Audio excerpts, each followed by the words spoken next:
जय Hind dear student. I hope आप सभी स्वस्थ होंगे, मस्त होंगे और पढ़ाई भी आपकी अच्छी ढंग से चल रही होगी। तो आज इस वीडियो में हम आप लोगों के लिए लेकर आए हैं क्लास 12th फिजिक्स के मोस्ट इम्पोर्टेंट टॉपिक जो है ट्रांसफार्मर। ट्रांसफार्मर जो है ये आप लोगों से बोर्ड एग्जाम में 5 से 7 नंबर में क्वेश्चन पूछा जाता है। तो ये बेहद इम्पोर्टेंट टॉपिक है और हर साल ये पूछा जाता है किसी न किसी सेट में। जो है 3-4 सेट में जो है ये क्वेश्चन जो है देखने को मिलता है। 7 सेट बनते हैं, जो 7 से 8 जो है सेट बनते हैं, उसमें जो है 4 से 5 सेट में ये क्वेश्चन आपको देखने को मिलता है। तो ये बेहद इम्पोर्टेंट क्वेश्चन है, तो चलिए इसको देख लेते हैं। तो इसमें पूछता है ट्रांसफार्मर क्या है या ट्रांसफार्मर किसे कहते हैं।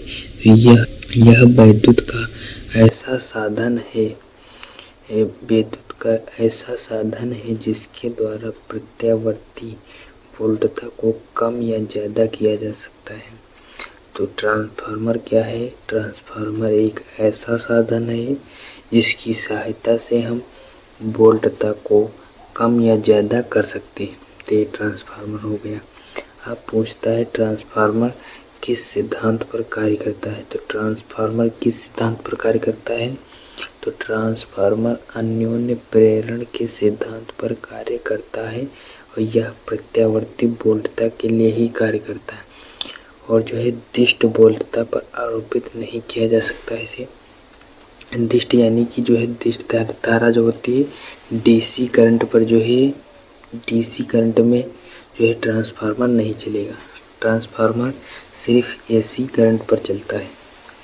तो ये हो गया इसका सिद्धांत। और इसमें पूछता है ट्रांसफार्मर के प्रकार। तो ट्रांसफार्मर कितने प्रकार के होते हैं? तो ट्रांसफार्मर 2 प्रकार के होते हैं। तो कौन कौन से 2 प्रकार होते हैं? तो पहला है ऊंचाई transformer, step up. Step up transformer क्या होता है? तो स्टेप अप ट्रांसफार्मर होता है यह निम्न प्रत्यावर्ती वोल्टता को उच्च प्रत्यावर्ती वोल्टता में बदलता है। इससे जो है आप जो है इस शब्द से समझिए, जो अगर कोई निम्न वोल्टता होगी यानी कि कम जो है प्रत्यावर्ती वोल्टता होगी उसको ऊंचे पहुंचाएगा। जो है उच्च में क्या है? ऊंचे पहुंचाएगा। जो कम होगा उसको ऊंचे पहुंचाएगा। और इसमें फेरों की संख्या होती है एन.एस। जो है द्वितीय कुंडली में फेरों की संख्या प्राथमिक कुंडली से ज़्यादा होती है। हम इसको एक ट्रिक से बताते हैं, इसको ट्रिक से समझिए। हम इसको चलिए दूसरा जो ट्रांसफार्मर है उसको देख लेते हैं, बाद में इसको भी ट्रिक से बताएंगे कि कौन से कुंडली में कितने जो है किस ट्रांसफार्मर में जो है कौन सी कुंडली में कितनी फेरों की संख्या ज़्यादा होती, किस कुंडली में फेरों की संख्या ज़्यादा होती। तो चलिए देखते हैं। नेक्स्ट जो है दूसरा प्रकार क्या है? दूसरा है अपसाइड ट्रांसफार्मर, स्टेप डाउन।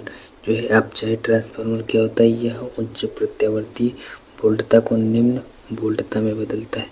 यह इसका उल्टा होता है। ऊंचाई ट्रांसफार्मर में जो है निम्न वोल्टता को ऊंचे ले जाएगा और अपसाइड ट्रांसफार्मर में उच्च वोल्टता को निम्न वोल्टता में ले जाएगा। और इसमें जो है फेरों की संख्या कितनी होती है? तो एनपी यानी कि प्राथमिक कुंडली में जो फेरों की संख्या ज़्यादा होगी और द्वितीय कुंडली में फेरों की संख्या कम होगी। इसको हम जो है एक ट्रिक से बताते हैं। जैसे क्या है देखिए, जैसे हमने एक प्राथमिक कुंडली बनाई, ये एक प्राथमिक कुंडली हो गई और एक दूसरी कुंडली बनाते हैं। अब ये बताइए किस में जो है कुंडली में फेरों की संख्या ज़्यादा है, प्राथमिक में ज़्यादा है कि द्वितीयक में? तो ये कौन सा ट्रांसफार्मर होगा? तो इसको समझिए। यहाँ पर ये देखिए, इसमें जब प्राथमिक कुंडली में फेरों की संख्या कम है, अगर हम इसको करंट यानी धारा को जब आगे ले जाएंगे तो यहाँ पर जो है इसको फेरों की संख्या को कम झेलना पड़ेगा। तो यहाँ करंट आगे ज़्यादा चला जाएगा। तो यह कौन सा ट्रांसफार्मर हो जाएगा? ऊंचाई ट्रांसफार्मर, स्टेप अप ऊंचाई ट्रांसफार्मर हो जाएगा। ये ऊंचाई ट्रांसफार्मर क्यों होगा? जैसे इसमें हमने क्या बताया था, एन.एस जो है एन.एस यानी कि द्वितीयक कुंडली में फेरों की संख्या जो होगी वो ज़्यादा होगी प्राथमिक कुंडली की जो है फेरों की संख्या से, तभी तो ऊंचाई ट्रांसफार्मर होगा। नेक्स्ट जो है अपचाई ट्रांसफार्मर में क्या होगा, तो अपचाई ट्रांसफार्मर यानी स्टेप डाउन, तो इसमें जो है हम ये हो गया, इसमें जो है हम प्राथमिक कुंडली में फेरों की संख्या को ज़्यादा कर देंगे, जबकि हम द्वितीय कुंडली में फेरों की संख्या कम करेंगे। तो ये जो ट्रांसफार्मर बनेगा, अब यहाँ पर जो है, अब यहाँ से हम इसको धारा भेजेंगे, धारा यहाँ से जाएगी, तो यहाँ पर जो है इसको करंट को ज़्यादा जो है यहाँ पर जो है झेल लेगा, यहाँ आगे करंट को कम जाने देगा। यहाँ से तो करंट जो है अचानक से जाएगा, लेकिन यहाँ पर जो है ये कुंडली इसको रोक लेगी, तो यहाँ पर आगे कितना करंट जाएगा, तो ये जो है उच्च वोल्टता को निम्न कर देगा। तो ये हो जाएगा अपचाई ट्रांसफार्मर, अपचाई transformer step down transformer, step down transformer हो गया। तो आई होप आप लोगों को ऊंचाई और अपचाई ट्रांसफार्मर में जो है फेरों की संख्या में अब कोई दिक्कत नहीं आएगी। तो अब चलिए नेक्स्ट देखते हैं। नेक्स्ट इसमें पूछता है ट्रांसफार्मर की कार्यविधि। तो ट्रांसफार्मर की कार्यविधि देख लीजिए, इसको भी लिखना होता है। तो प्राथमिक कुंडली में उत्पन्न होने वाले धारा के कारण द्वितीय कुंडली के सिरों पर एक प्रकार का प्रेरित विद्युत वाहक बल उत्पन्न हो जाता है। तो इस प्रकार यह अन्योन्य प्रेरण के सिद्धांत पर कार्य करता है। उसमें हमने ऊपर ही बताया था, इसका सिद्धांत में ही बताया था कि जो है ये किस पर काम करता है, अन्योन्य प्रेरण के सिद्धांत पर कार्य करता है। और यदि इस प्रकार जो है, यदि प्राथमिक कुंडली में फेरों की संख्या NP और द्वितीय कुंडली में फेरों की संख्या NS और उसमें प्रेरित विद्युत वाहक बल क्रमशः EP व ES हो फैराडे के नियम से, यहाँ पर इसको है जो एक चित्र देख लीजिए, हम जो है फैराडे के नियम से अभी इसका हम सूत्र निकालेंगे। ये चित्र है ट्रांसफार्मर का, यहाँ पर जो है प्राथमिक कुंडली है और ये द्वितीय कुंडली, ये फेरों की संख्या है और ये AC करंट यहाँ पर है। तो हम इसको चलिए फैराडे के विद्युत जो है फैराडे के नियम से देखते हैं। फैराडे के नियम से, तो फैराडे का नियम क्या होता है, फैराडे साहब का जो है, फैराडे भाई साहब का नियम क्या है, E बराबर N minus N D phi upon dt। ये फैराडे भाई साहब का नियम है। तो ये जो हम है प्राथमिक कुंडली के निकाल रहे हैं, इसके लिए जो हम ये निकाल रहे हैं, तो यहाँ पर ES हो जाएगा, EP हो जाएगा, EP हो जाएगा, और यहाँ पर भी NP प्राथमिक कुंडली में फेरों की संख्या और जो है प्राथमिक कुंडली में प्रेरित विद्युत वाहक बल, तो ये हो जाएगा। तो ये हो गया जो है प्राथमिक कुंडली के लिए, ये प्राथमिक कुंडली के लिए हो गया, प्राथमिक कुंडली के लिए। तो ये प्राथमिक कुंडली के लिए हो गया, और इसको इक्वेशन नंबर हम इसको फट देंगे। अब इसको हम इक्वेशन नंबर फर्स्ट दे देंगे, और नेक्स्ट जो है द्वितीय कुंडली के लिए निकालेंगे। तो द्वितीय कुंडली के लिए हो जाएगा द्वितीय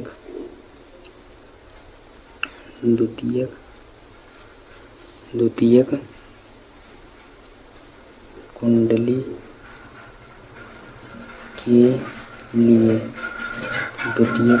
द्वितीय कुंडली के लिए क्या हो जाएगा, तो यहाँ पर ये हो जाएगा इसका फार्मूला ES जो है द्वितीय कुंडली में प्रेरित विद्युत वाहक बल बराबर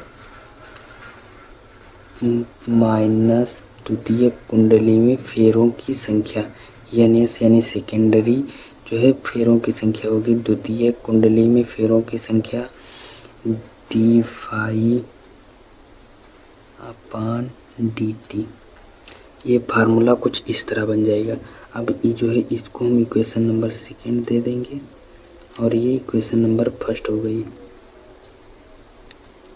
अब जो है इसमें क्या करेंगे, समीकरण जो है, समीकरण फर्स्ट में सेकंड का भाग देने पर, तो यहाँ पर इसको लिखेंगे समीकरण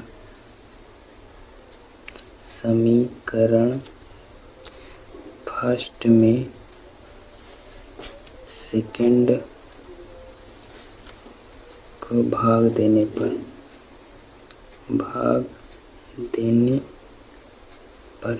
अब इनको जो है समीकरण जो फर्स्ट और सेकंड को भाग देंगे जो है, तो क्या होगा, तो इसका जो फार्मूला कुछ इस तरह बनेगा। इसको हम इस साइड में लिख दें, पता नहीं वहाँ उसमें दिख रहा होगा कि नहीं, तो इसको हम इस तरफ लिखे दे रहे हैं। तो ये हो जाएगा EP, प्राथमिक कुंडली में फेरों की संख्या अपान ES, द्वितीय कुंडली में फेरों की संख्या नहीं, सॉरी, प्राथमिक कुंडली में प्रेरित विद्युत वाहक बल अपान द्वितीय कुंडली में प्रेरित विद्युत वाहक बल बराबर हो जाएगा NP। ये हो जाएगा प्राथमिक कुंडली में फेरों की संख्या, और ये जो है d अपान dt। ये फाई क्या है, चुंबकीय फ्लक्स है, और t क्या है, समय है। तो अब ये पूरे का बटा है, ये तो इसका बटा था, अब इसमें पूरे का बटा लगाएंगे, तो ये फार्मूला बनेगा -NS। द्वितीय कुंडली में फेरों की संख्या d फाई अपान dt। अब यहाँ पर अगर आप ध्यान से देखे होंगे, आपने जो है अगर मैथ जो है पढ़े होंगे 10th में, तो ये इसमें काटने वाली दिक्कत नहीं, आप इसको काट सकते हैं। तो ये माइनस जो है माइनस कट जाएगा, d फाई अपान dt ये कट जाएगा। तो इसमें बचेगा क्या, तो इसमें बचेगा EP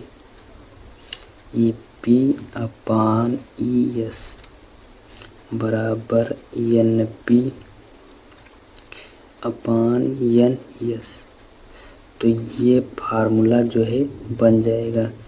ये फार्मूला आप लोग है, इसको ध्यान रखिएगा, याद रखिएगा। ये फार्मूला आपको न्यूमेरिकल है जो है, ये फार्मूला जो है ध्यान रखिएगा।